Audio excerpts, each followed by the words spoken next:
అభిమానించే గ్రామస్తుల చేత ఎన్నో ఆశలతో గ్రామ సింహాల్లా ఉంటామని సర్పంచులుగా ఎన్నుకోబడి గ్రామానికి సింహాలై కూర్చున్నాం. ఎందుకంటే ఒకప్పుడు సర్పంచులంటే రాష్ట్రపతి తర్వాత చెక్ పవర్ కలిగినటువంటి ఏకైక నాయకుడు సర్పంచ్ అనేవారు. ఇప్పుడు పవర్ లేని చెక్కుతో ఆ డమ్మీ చెక్ని ఎక్కడ పడేయాలో తెలియక చేతిలో పట్టుకుని తిరుగుతున్న సర్పంచులం మనం. అవునా కాదా?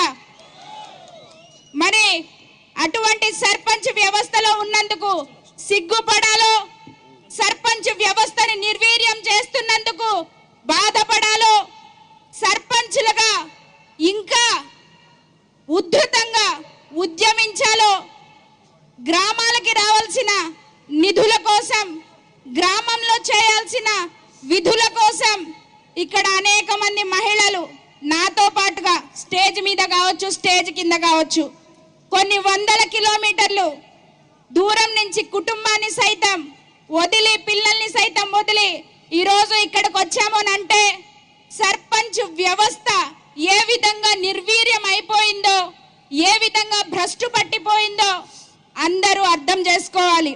సార్ ఒక్క నిమిషం మీరు నాకు టైం ఇవ్వాలి. సర్పంచ్కు ఉన్న విలువ, సర్పంచ్కు ఉన్న ఔన్నత్యం, సర్పంచ్కు ఉన్న గౌరవం గురించి మా మామగారు చాలా సార్లు చెప్పారు. ఈ విషయాన్ని నేను చెప్పాలి. ఎందుకంటే నా కుటుంబం కొవ్వూరు నియోజకవర్గం సార్ గురించే సార్, ఇది చంద్రబాబు నాయుడు గారి గురించి మా మామగారు చాలా సార్లు చెప్పారు. కొవ్వూరు మండలం కాపవరం గ్రామ సర్పంచ్గా నేను పనిచేశాను సార్. దాదాపుగా మా కుటుంబం 58 సంవత్సరాలు పాలించింది సర్పంచులుగా. మావయ్య గారు వాళ్ళ ఫాదరు, మావయ్య గారు, మా అత్తగారు. కొవ్వూరు నియోజకవర్గంలో పెండ్యాల కృష్ణబాబు గారు ఎమ్మెల్యేగా ఉన్నప్పుడు, ఇమ్మని రాజేశ్వరి గారు జడ్పీ చైర్మన్గా ఉన్నప్పుడు మీరు ముఖ్యమంత్రి వర్యులుగా మా గ్రామానికి వచ్చారంట. వచ్చినప్పుడు ఈ కాంగ్రెస్ పార్టీ కండువా చూసి కృష్ణబాబు గారు, అప్పుడు మా అత్తగారు సర్పంచ్గా ఉన్నారు, ఉంటే కృష్ణబాబు గారు వాళ్ళందరూ కూడా వాళ్ళు కాంగ్రెస్ వాళ్ళు వద్దు, వాళ్ళని పిలవద్దు అని పిలవలేదంట సర్పంచ్ని. అప్పుడు చంద్రబాబు నాయుడు గారు సీఎంగా ఆ గ్రామానికి వచ్చి అక్కడ ఉన్న మీటింగ్ ఆపేశారంట. మీటింగ్ ఆపి జడ్పీ చైర్పర్సన్ ఇమ్మని రాజేశ్వరి గారికి చెప్పారంట, వెళ్ళి ముందు సర్పంచ్ గ్రామానికి ప్రథమ పౌరురాలు తను, పార్టీలకి అతీతంగా ఆమెను తీసుకొచ్చి ఇక్కడ కూర్చోబెట్టాలి అని చెప్పినటువంటి మహానేతతో ఈ రోజున ఈ స్టేజ్ పంచుకున్నందుకు, ఈ అవకాశం నాకు వచ్చింది ఒక సర్పంచ్ గాని గర్వపడుతూ. ఇందాక నుంచి నేను పదే చూస్తున్నాను, మా రాజేంద్ర ప్రసాద్ గారు అంటున్నారు మా నిధులు దొంగలించబడ్డాయి. సార్ మన రాష్ట్రాన్ని పరిపాలిస్తున్నదే ఒక దొంగ అయినప్పుడు, ఒక దొంగ దొంగలించక ఇంకేం చేస్తాడు?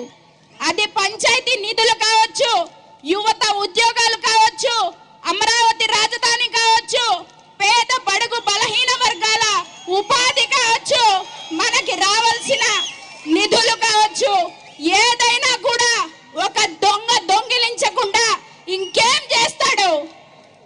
మీరు ఆలోచించాలి. మీరు ఇచ్చిన ఒక్క నిమిషం టైం అయింది అనుకుంటున్నా.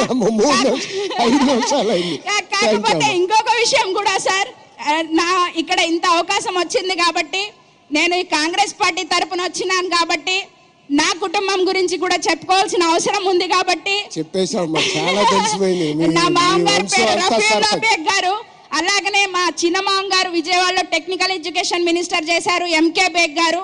ఆయన తమ్ముడు కోడల్ని నేను. ఒక కుటుంబం నుంచి, ఒక ముస్లిం మైనారిటీ కుటుంబం నుంచి వచ్చిన అమ్మాయిని ఇంత ధైర్యంగా నిలబడి ఇట్లా మాట్లాడుతున్నా అంటే, దయచేసి మీరందరూ కూడా ఒక విషయం గుర్తుపెట్టుకోండి. సమయం లేదు మిత్రమా, రణమా, శరణమా, ఆలోచించుకోండి. సర్పంచులకి గౌరవం ఎవరిస్తారు? గౌరవం ఎవరు చూస్తారు మనల్ని గౌరవంగా అనేది ఆలోచిస్తూ ఒక చిన్న పాయింట్ సార్, ప్రతి ఒక సీఎంకి కానీ, ఎమ్మెల్యేలకి కానీ, పిఎంకి కానీ ప్రతి 5 సంవత్సరాలకి ఎలక్షన్స్ అవుతాయి.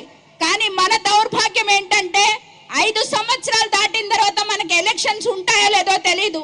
స్పెషల్ ఆఫీసర్స్ పరిపాలన తీసుకొస్తారు. అటువంటివి లేకుండా ప్రతి 5 సంవత్సరాలకి సర్పంచ్లకు కూడా ఎలక్షన్స్ పెట్టేలాగా చర్యలు అందరూ తీసుకుంటే బాగుంటుందని కోరుకుంటూ జై హింద్. థ్యాంక్ యూ అమ్మా జైనా బేగం గారు. అలాగే చివరగా తెలంగాణ